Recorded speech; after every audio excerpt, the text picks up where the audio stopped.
अस्सलाम वालेकुम। आज हमने स्टार्ट करना है अपना नेक्स्ट टॉपिक जो कि हमने स्टार्ट किया हुआ है चैप्टर अपना। और हमने हवा का रास्ता पूरा कंप्लीट कर लिया था। ठीक है, the passage way of air.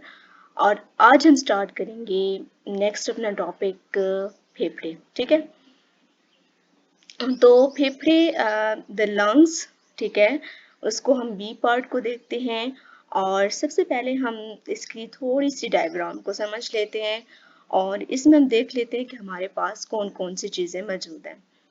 हमने मतलब अपर डायग्राम, जो हमारे ऊपर डायग्राम थी, उसमें देखा था कि यहाँ पे जो है वो ट्रैकिया था और फिर वो दो हिस्सों में तकसीम हो गया था। ये हमारे पास क्या चीज़ होते हैं, ब्रोंकाई होते हैं। ठीक है, ये हमारे पास दायां फेफड़ा है, ये हमारे पास बायां फेफड़ा है। इसकी जो मेम्ब्रेन है इसको क्या कहते हैं, प्लूरा कहते हैं। और इसके अंदर एक फ्लूइड होता है जिसको हम क्या कहते हैं, प्लूरल फ्लूइड कहते हैं। और ये हमारे पास नीचे डायफ्राम होता है। तो बेसिकली ये हमारे पास क्या है, फेफड़े।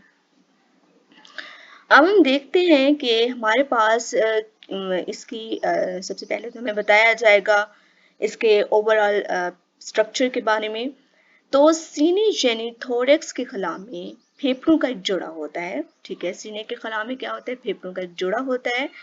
फेफड़ों के बलाई जानिब और अतराफ पर सीने की दीवार होती है। ठीक है, साइडों पे भी और बलाई जानिब भी इसकी क्या होती है, सीने की दीवार होती है। जबकि फेफड़ों के नीचे एक मोटी अजलाती यानी मस्कुलर साख्त होती है जिसे डायफ्राम कहते हैं।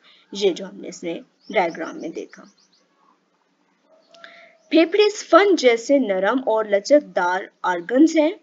ठीक है, ये बहुत क्या है, स्पंज जैसे नरम भी है और लचकदार है। ठीक है, बायां फेफड़ा दाएं फेफड़े से थोड़ा छोटा है। ठीक है, बायां फेफड़ा दाएं से थोड़ा सा छोटा है।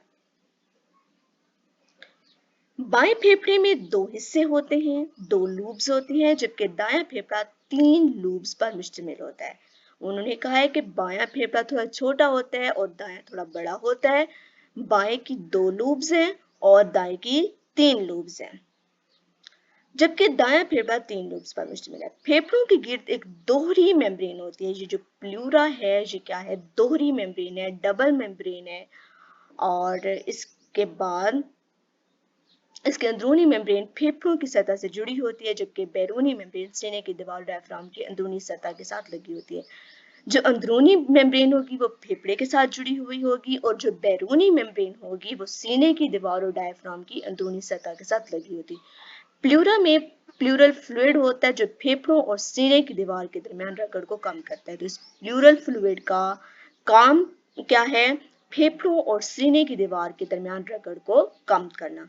तो ये ओवरऑल हमारे पास क्या हो गया, फेफड़े। ठीक है, इसके स्ट्रक्चर के बारे में सारा बताया गया कि इसमें क्या क्या चीजें होती हैं और ये कैसे कैसे होता है। नेक्स्ट हम देखते हैं फेफड़ों में खून की गर्दिश, ब्लड सर्कुलेशन इन लंग्स। तो हम इस चीज को देखते हैं, फेफड़ों में खून की गर्दिश को। तो डायग्राम में हमें दिखाया गया है कुछ इसका स्ट्रक्चर, इसको हम साथ साथ में पढ़ते भी हैं और देखते भी हैं। पल्मोनरी आर्टरी दिल से डीऑक्सीजनेटेड खून को फेफड़ों में लाती है। आर्टरीज का काम होता है दिल से डीऑक्सीजनेटेड खून को ले आना। ठीक है, तो कौन सी आर्टरी, पल्मोनरी आर्टरी दिल से डीऑक्सीजनेटेड खून को फेफड़ों में लाती है। ठीक है, ये हमारे पास कौन सी है, आर्ट्रियूल है। ये डीऑक्सीजनेटेड खून को लेके आता है दिल से। हर फेफड़े के अंदर पल्मोनरी आर्टरी तकसीम होकर आर्ट्रियोल्स बनाती है। ठीक है, जहां हमारे पास क्या होगी, पल्मोनरी आर्टरी होगी, वो तकसीम होकर क्या बना देगी, आर्ट्रियोल्स बना देगी। और आर्ट्रियोल्स मजीद तकसीम होते हैं और एल्वोलाई के गिर्द कैपिलरीज बना देते हैं। जो हमने देखा था एल्वोलाई के गिर्द कैपिलरीज बन रहे होते, वो बेसिकली आर्ट्रियोल्स के तकसीम होने से बन रहे थे। तो ये क्या है, कैपिलरीज आर्ट्रियोल्स के तकसीम होने से बनती हैं। एल्वियोलाई के गिर्द लिपटने के बाद कैपिलरीज मिलकर, अब जब ये एल्वियोलाई के गिर्द लिपट जाएंगी उसके बाद ये सारी मिलके कैपिलरीज मिलके क्या बना देंगी, वेन्यूल बना देंगी। पल्मोनरी आर्टरी तकसीम हुई, उसने आर्ट्रियोल बनाया, आर्ट्रियोल मजीद तकसीम होकर कैपिलरीज बनाता है जो एल्वियोली के गिर्द मतलब लिपट जाते हैं और फिर ये सारे मिलके क्या बना देते हैं, कैपिलरीज मिलके क्या बना देते हैं, वेन्यूल्स। अब वेन्यूल्स का काम क्या होता है, वेन्यूल्स क्या करते हैं, वेन्यूल्स मिलकर पल्मोनरी वीन बनाते हैं। जी क्या बनाएंगे, वेन्यूल्स मिलकर आगे क्या बना देंगे, पल्मोनरी वीन, जो ऑक्सीजनेटेड खून को वापस दिल की जानिब ले जाती है। बेसिकली होता क्या है, हमारे फेफड़ों का काम, हमारे लंग्स का काम यही होता है कि उसने जो है खून के अंदर ऑक्सीजन को शामिल करना होते हैं।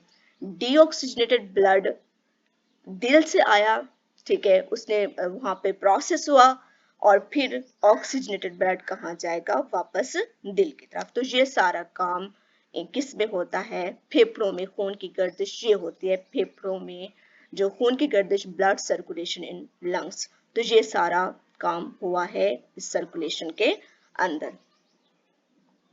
ठीक है, तो हमने क्या देखा, फेफड़े, उनके स्ट्रक्चर के बारे में हमने सारा देखा, फिर हमने फेफड़ों में जो खून की गर्दिश थी उसको देखा, ये हमारे पास हो गया। अब हम देखते हैं तनफ्फुस का अमल।